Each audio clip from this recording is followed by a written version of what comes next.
بسم الله الرحمن الرحيم الحمد لله رب العالمين أشهد أن لا إله إلا الله وحده لا شريك له أشهد أن محمدا عبده ورسوله اللهم صل على محمد وعلى آل محمد وصليت على إبراهيم وعلى آل إبراهيم إنك حميد مجيد اللهم بارك على محمد وعلى آل محمد كما باركت على إبراهيم وعلى آل إبراهيم إنك حميد مجيد ورضى اللهم عن الخلفاء الراشدين والصحابة أجمعين ومن تبعهم بإحسان إلى يوم الدين أما بعد السلام عليكم ورحمة الله وبركاته.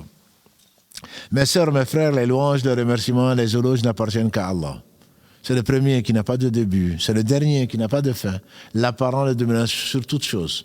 Nous le louons, nous revenons vers lui repentant, nous lui demandons protection contre les conséquences de nos péchés et les tendances de l'âme. Celui qui Allah guide, nul ne saurait l'égarer, celui qui est privé de sa guidée, nul ne saurait lui montrer le droit chemin. J'atteste donc le seul digne d'adoration, j'atteste la véracité, l'exemplarité de Mohammed, qu'Allah le bénisse, ainsi que sa famille, ses compagnons, et tous ceux qui les auront suivis dans le droit chemin, et nous fassent l'honneur d'en faire partie. Ensuite donc, on va parler aujourd'hui, Inch'Allah, de la sourate 108, qu'on appelle Al-Kawthar. Al-Kawthar, donc Allah dit, Inna a'ataynaka al-Kawthar, fasalli li rabbika wanhar, inna shani'aka huwa al-abtar. Al-Kawthar en arabe, ça vient de kathara, c'est l'abondance. On le traduit par abondance, on le traduit par également Al-Kawthar, parce que Al-Kawthar, c'est le nom de l'un des fleuves du paradis qui va se déverser, dont l'eau va se déverser dans le bassin du prophète sallallahu alayhi wa sallam. L'eau est plus blanche que le lait, plus sucrée que le miel et inaltérable. Il fait partie donc des cadeaux qu'Allah subhanahu wa ta'ala a donnés à son prophète sallallahu alayhi wa sallam et qui donc va se déverser dans sa vasque, al-hawd, au jour du jugement dernier sur la place. Et donc cette sourate a été révélée, elle est mécoise, c'est-à-dire pré-hégirienne, elle a été révélée parce que Allah subhanahu wa ta'ala a éprouvé son prophète sallallahu alayhi wa sallam. Allah, quand il aime, il éprouve. Et les plus éprouvés ont été les prophètes alayhi wa sallam. Voilà que notre Seigneur subhanahu wa ta'ala, qui n'a besoin de rien, a donné au prophète sallallahu alayhi wa sallam 4 filles, avec notre mère Khadija, l'une des 4 femmes, la meilleure femme que la terre a portée. Et il lui a donné des garçons. Des garçons, on parle de 2 essentiellement. Et il donnera également un garçon à Médine, au prophète sallallahu alayhi wa sallam, avec Maria. Son premier fils s'appelle Al-Qasim. Al-Qasim est le premier fils du prophète sallallahu alayhi wa sallam. Et voilà qu'il est décédé en bas âge. Le second, qu'on appelle Tahar ou Abdallah, dans tous les cas, nous sommes tous des ibad d'Allah, lui aussi décédé à bas âge. Et donc, il avait 4 filles, Ruqiyya, Kulthum et Fatima, Zaynab étant l'aînée, qu'Allah les bénisse. Et voilà donc que les filles vivaient et les garçons étaient morts à bas âge. Et on sait, c'est pas que c'est les Arabes, c'est pas qu'avant, que les hommes, malheureusement, préfèrent les garçons aux filles. Et la supériorité n'est pas dans le sexe.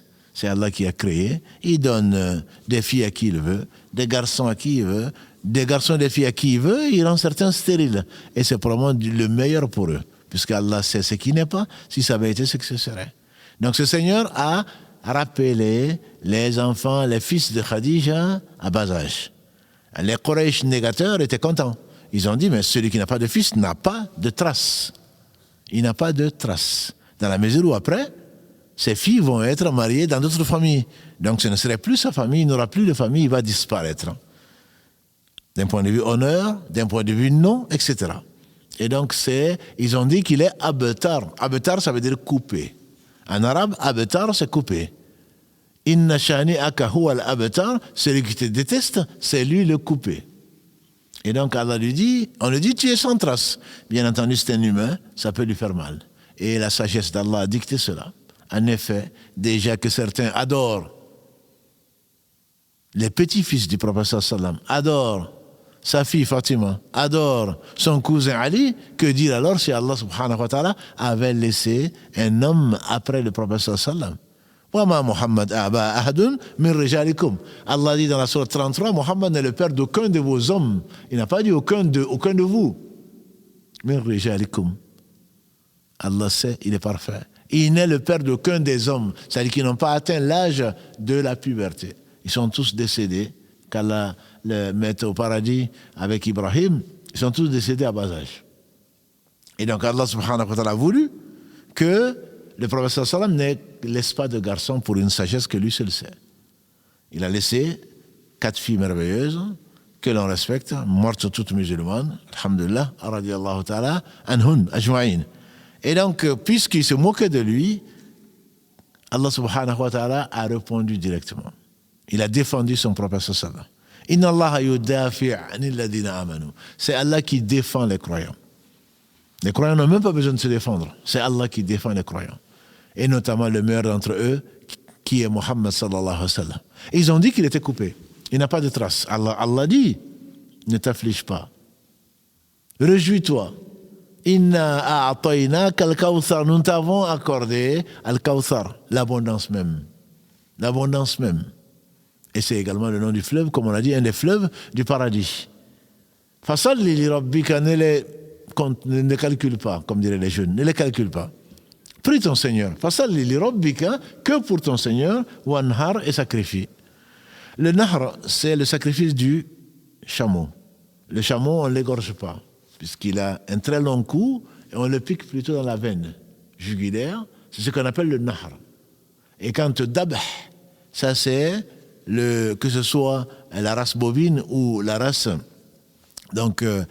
ovine, les ovins ou les caprins, on les sacrifie en coupant donc la veine jugulaire au niveau de la gorge, alors que le nahr, c'est spécifique donc au chameau.